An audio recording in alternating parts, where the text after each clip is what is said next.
Hello friends, welcome to our channel study for law, जिसमें आज का हमारा क्वेश्चन है धन विधेयक मनी बिल और उसकी प्रक्रिया प्रोसीजर ऑफ मनी बिल। संविधान के अनुच्छेद 110 में धन विधेयक का प्रावधान है। अनुच्छेद 110 याद रखना, इसमें धन विधेयक का प्रावधान है।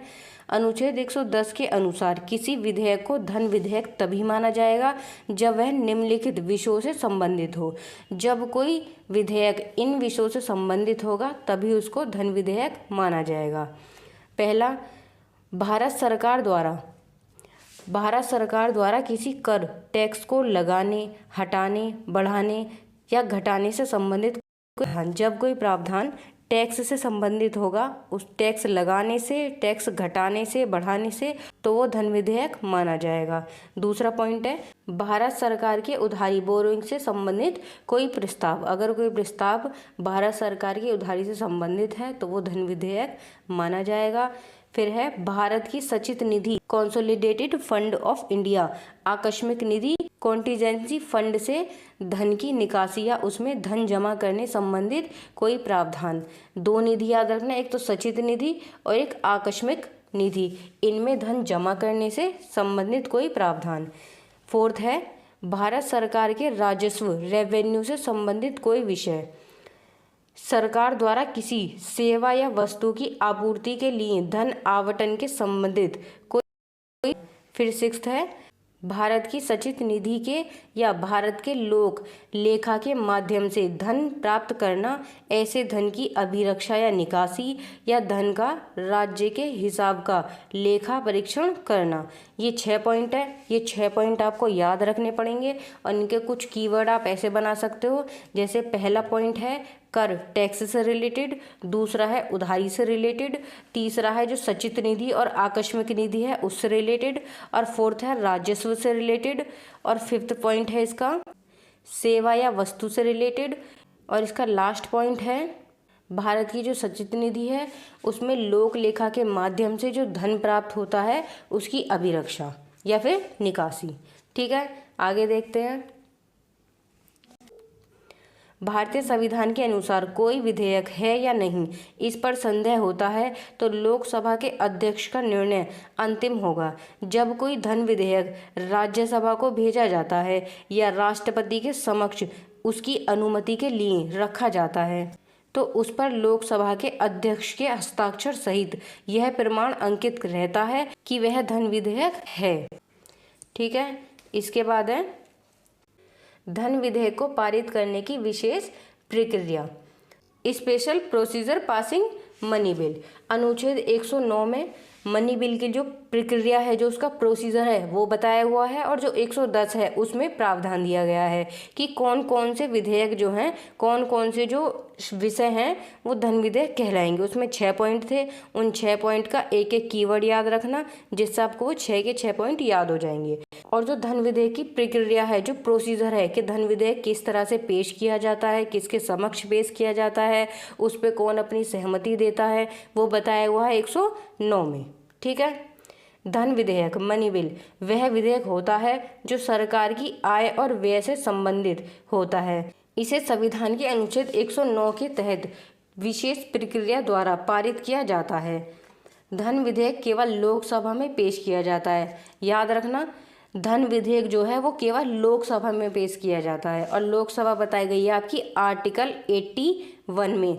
आर्टिकल 80 में आपकी बताई गई है राज्यसभा, और आर्टिकल 81 में आपकी लोकसभा बताई गई है।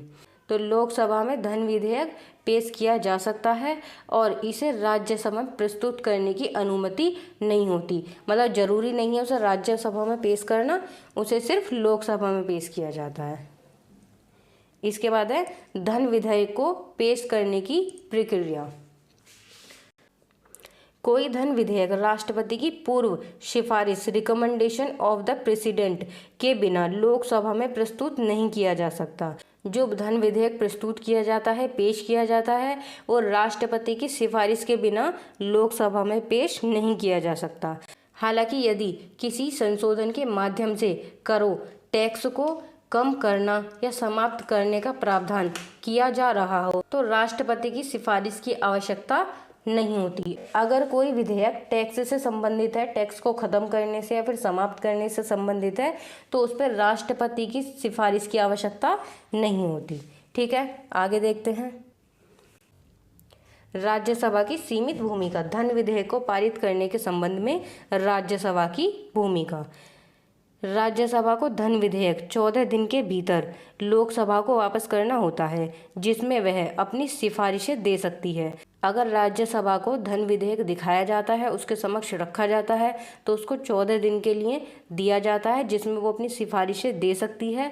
लेकिन लोकसभा का यह अधिकार होता है कि वह राज्यसभा की सिफारिशों को स्वीकार या अस्वीकार कर सकती है। यानी कि सारी पावर किसके पास है? लोकसभा के पास। धन विधेयक को लोकसभा में पेश किया जाता है और राज्यसभा में उसे पेश करने की आवश्यकता नहीं होती। और अगर राज्यसभा में पेश किया जाता है तो राज्यसभा को 14 दिन का टाइम दिया जाता है, जिसमें वो अपनी सिफारिशें दे सकती है। लेकिन सारी पावर लोकसभा के पास है, वो चाहे तो उसकी सिफारिशों को मान सकती है और चाहे तो उन्हें अस्वीकार कर सकती है। ठीक है, यदि लोकसभा राज्यसभा की सिफारिशों को अस्वीकार कर देती है तो विधेयक उसी रूप में पारित माना जाएगा जैसे कि लोकसभा ने पारित किया था। अब जैसे लोकसभा पारित करेगी उसको उसी रूप में माना जाएगा। लोकसभा की मर्जी है वो राज्यसभा की बातों को माने या ना माने। फिर है राष्ट्रपति की स्वीकृति या फिर राष्ट्रपति की सहमति मनी बिल पर। प्रेसिडेंट अप्रूवल, जब धन विधेयक दोनों सदनों में पारित हो जाता है तो इसे राष्ट्रपति की अनुमति अप्रूवल के लिए प्रस्तुत किया जाता है। और आर्टिकल 111 में, मैंने कई बार बताया है कि आर्टिकल 111 में राष्ट्रपति किसी भी विधेयक पर अपनी सहमति देता है, असेंट। राष्ट्रपति इसे अस्वीकार नहीं कर सकते और उन्हें स्वीकृति देनी ही होती है। राष्ट्रपति की मंजूरी मिलने के बाद यह विधेयक बिल कानून बन जाता है। जब कोई भी विधेयक राष्ट्रपति के सिग्नेचर द्वारा पारित किया जाता है तो उसको कानून उस दिन से मान लिया जाता है। फिर है इसके बाद इसका निष्कर्ष।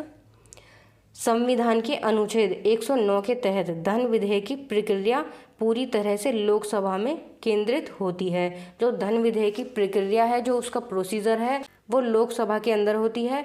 इसमें राज्यसभा की भूमिका केवल सिफारिशें देने तक ही सीमित है और इसमें लोकसभा की मर्जी है कि वो उनकी सिफारिशों को माने या ना माने। राष्ट्रपति की स्वीकृति के बाद यह विधेयक कानून बन जाता है। आप चाहें तो इसको और भी बड़ा कर सकते हैं।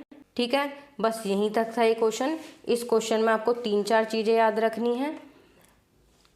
एक तो 2 आर्टिकल याद रखने हैं। आर्टिकल 110, इसमें मनी बिल धन विधेयक के प्रावधान दिए गए हैं, 6 प्रावधान याद रखना। और एक 109, आर्टिकल 109, जिसमें धन विधेयक की प्रक्रिया बताई गई है कि उसको कैसे पेश किया जाता है, किसके समक्ष पेश किया जाता है और उस पर राष्ट्रपति की सहमति आवश्यक होती है। ठीक है, मिलते हैं अगली वीडियो में बहुत जल्द।